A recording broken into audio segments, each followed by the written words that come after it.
នរងាវភ្ញាក់ឡើងត្រៀមប្រានផ្លូវវែងឆ្ងាយណាស់តែត្រូវទៅឲ្យបាន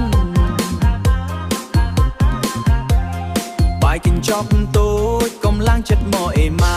ដើម្បីម៉ែឪនឹងកូនជាទីស្នេហាដើម្បីម៉ែឪនឹងកូនជាទីស្នេហាបើស្រូវលើខ្នងធ្ងន់សង្កត់កាយឈឺសាច់រញីរញ័រតែចិត្តមិនណាយសំលេងម៉ាស៊ីនលឺរំពងពេញវាតស៊ូជីវិតមិនថានឿយប៉ុន្មាន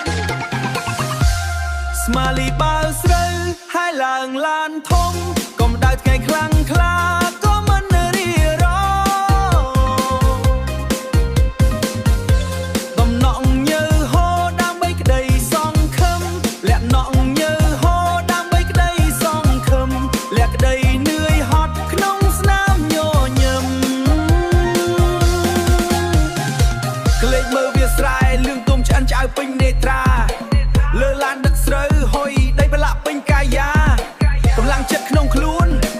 រឿងមកជាភ្នំមិនដែលរញរាព្រោះមានអ្នកចាំផ្ទះទូបីហត់នៅតែចិត្តមានសង្ឃឹមជានិច្ច